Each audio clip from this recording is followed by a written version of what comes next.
यदि आप मेरी बात को सुन रहे हैं, तो जो भी मैं कहना चाहती हूँ, इसे हो सकता है कि ईश्वर का संदेश हो आपके लिए, जो मेरे द्वारा आप तक पहुँच रहा हो। अब तक मैंने जो भी जीवन जिया है, उसका विश्लेषण करते हुए आपको एक बहुत सुंदर बात बताती हूँ। आप तो जानते हैं कि यहाँ पर इस संसार में कोई भी ऐसा व्यक्ति नहीं है जो पूरी तरीके से स्वस्थ हो, सुखी हो, खुश हो। कोई मानसिक रूप से बीमार है, तो कोई शारीरिक रूप से बीमार है। जो शारीरिक रूप से बीमार है, उनकी तो समस्याएँ दिखती हैं, पर जो मानसिक रूप से बीमार है, उनकी समस्याएँ किसी को भी नहीं दिखती। और 90% मानसिक रूप से बीमार है दुनिया में। कोई ना कोई समस्या से वो जूझ रहे हैं। 90% ये बहुत बड़ा आंकड़ा है।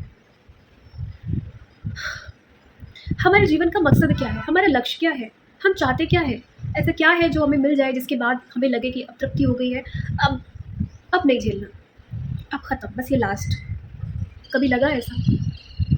हम 2 रोटी खाने के लिए कितने सारे ड्रामे करते हैं। रैपर उस थोड़े खाने के लिए कितनी व्यवस्थाएँ करनी पड़ती है, बड़ा घर बनाना पड़ता है, 4 पहिया की गाड़ी भी चाहिए, अब वो है तो हेलीकॉप्टर भी चाहिए पर्सनल, अब वो है तो और भी ज़्यादा बड़ी-बड़ी डिमांड्स।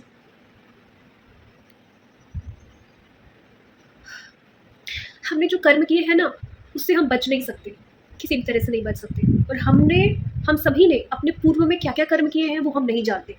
मान लीजिए यहाँ पे ये जीवन आपने ईमानदारी से बिताया, पर पता नहीं आपने पूर्व के ऐसे कौन से प्रारब्ध हो जो आप पर आके हावी हो जाए और आपकी जीवन की दुर्दशा हो जाए।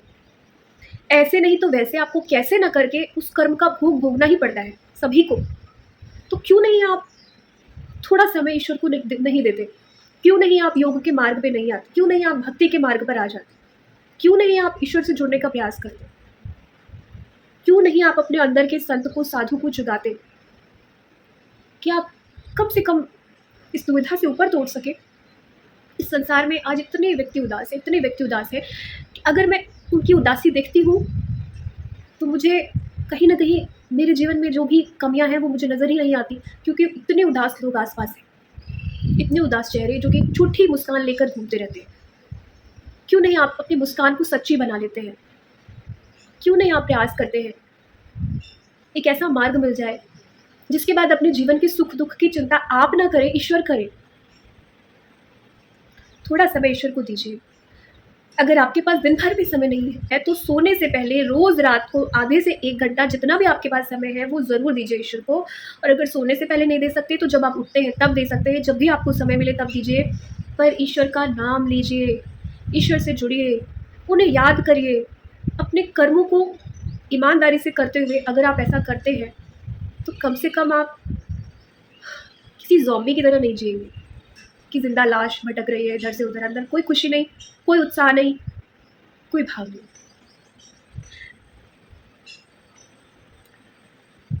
मैं नहीं चाहती कि कोई भी इस तरीके का जीवन जिए, कोई भी ऐसे कष्टों से घिरा हो, ऐसे दर्द को महसूस करे, जो वो जी तो रहे हैं, लेकिन इस शरीर को जो कि इतना सार्थक है, जो शायद कभी ना मिले या पता नहीं कब मिले, उसको नष्ट कर रहे हैं।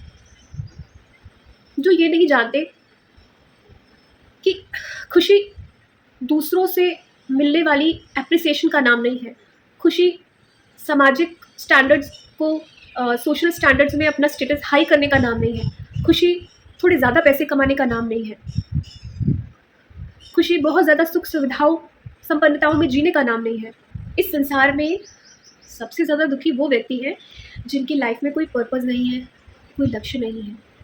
आप आध्यात्मिक लक्ष्य के साथ-साथ सांसारिक लक्ष्य भी निर्धारित करना चाहिए, या अगर आपके सांसारिक लक्ष्य है तो उसके साथ-साथ आध्यात्मिक लक्ष्य भी आपको निर्धारित करना चाहिए। तभी आप बैलेंस में जी सकते हैं, तभी आप शांतिपूर्वक जीवन को व्यतीत करके खुश रह सकते हैं। इसलिए आपको अपने लाइफ में कोई ना कोई लक्ष्य ज़रूर रखना चाहिए। जो व्यक्ति अपने लक्ष्यों के प्रति समर्पित है और उनके लिए प्रयास करते हैं, आप देखेंगे कि उनके पास समय भी नहीं होता है कि वो अन्य अनावश्यक चीज़ों की ओर ध्यान दें।